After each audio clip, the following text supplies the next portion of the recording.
ചർച്ചയിലേക്ക് മടങ്ങിയില്ലെങ്കിൽ ഇറാനിലെ ഊർജ്ജ നിലയങ്ങളും പാലങ്ങളും വരെ ലക്ഷ്യമിട്ട് അടുത്ത ആഴ്ച മുതൽ ആക്രമണം നടത്തുമെന്ന ഭീഷണിയുമായി യുഎസ് പ്രസിഡന്റ് ഡൊണാൾഡ് ട്രംപ്.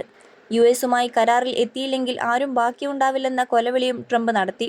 വരും ദിവസങ്ങളിൽ ചർച്ചകൾ പുനരാരംഭിച്ചിട്ടില്ലെങ്കിൽ ഇറാനെതിരെയുള്ള വ്യോമാക്രമണം കടുപ്പിക്കുമെന്നാണ് ട്രംപ് വ്യക്തമാക്കിയത്. നാളെ രാത്രിയും അതിനടുത്ത രാത്രിയും ഞങ്ങൾ അവരെ ശക്തമായി ആക്രമിക്കും. അടുത്ത ആഴ്ചയോടെ കാര്യങ്ങൾ അവർക്ക് തീർത്തും ദോഷകരമാകും. കാരണം അടുത്ത ആഴ്ച മുതൽ പവർ പ്ലാന്റുകളെയും പാലങ്ങളെയും ലക്ഷ്യമിടും.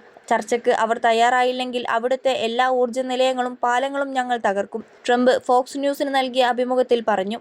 സംഘർഷം അവസാനിപ്പിക്കുന്നതിന്റെ ഭാഗമായി യുഎസും ഇറാനും നേരത്തെ ഒപ്പുവെച്ച വെടിനിർത്തൽ കരാർ അവസാനിച്ചതായി ട്രംപ് പറഞ്ഞിരുന്നു. പിന്നാലെ ഇറാനിൽ യുഎസ് സൈനിക ആക്രമണം തുടരുകയാണ്. ഇതിനിടയിലാണ് ട്രംപിന്റെ പുതിയ വെല്ലുവിളി.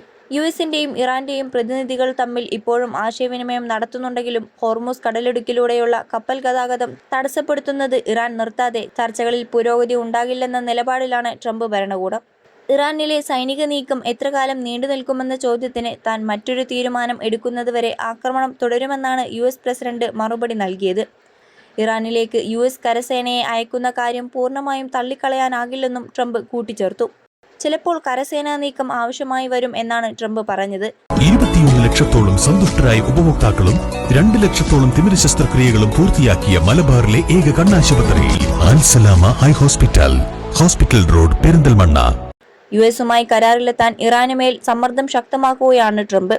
ഒരു കരാറിലെത്തുന്നതാണ് നല്ലത്, അല്ലാത്തപക്ഷം നിങ്ങളുടെ കൂടെ ആരും ബാക്കിയുണ്ടാകില്ല എന്നാണ് ട്രംപിന്റെ ഭീഷണി. വലിയ നാശനഷ്ടങ്ങൾ ഒഴിവാക്കാൻ ഇറാൻ എത്രയും വേഗം ചർച്ചകൾക്ക് തയ്യാറാകണമെന്ന് ട്രംപ് ആവർത്തിച്ചു. തന്റെ ഈ മുന്നറിയിപ്പ് യുഎസ് ഇറാൻ പ്രതിനിധികളുടെ ചർച്ചയിൽ അറിയിച്ചിട്ടുണ്ടെന്നും ട്രംപ് വെളിപ്പെടുത്തി.